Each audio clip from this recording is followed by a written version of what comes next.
sometimes even I have to sit down with my phone and say, what was that word? Right. Stratigraphy. Yeah. What? I don't know that word. Sure. So, Yeah. And then, when I learned, it's the stratigraphic layers Yeah. of what's beneath us. Yes. I'm like, well, okay, that makes sense. Yeah. And the truth is that in terms of research funding, that there has been a significant amount in storage, so permanent storage of the CO2. Okay.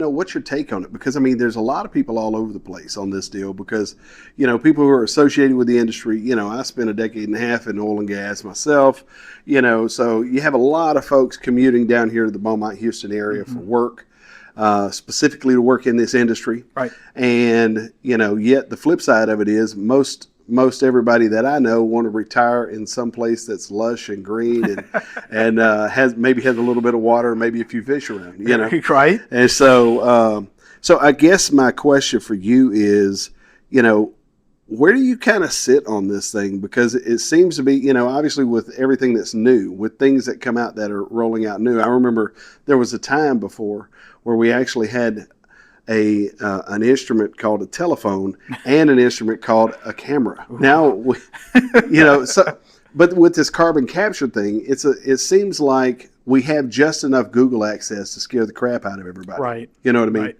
Yep. And so I guess my take on it, or my question is, where do you kind of stand on this new technology?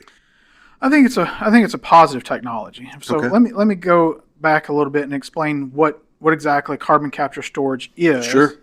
So a lot of the industry that we have in this area, they emit CO2. Okay. All right. A lot of times if you're driving by a particular facility and you see what may look like smoke coming out, oftentimes it's not really smoke, it's steam. Okay. But entrained in that steam is the carbon dioxide. All right. And so the capture part of it is using just basic chemical engineering technology to separate the CO2 from the steam. And then we start to compress it. Okay. So initially it's sitting at about, well, we'll just say atmospheric pressure. And we start to compress it, which heats it up. Right. And we have what's called interstage cooling. We compress it, cool it, compress it, cool it.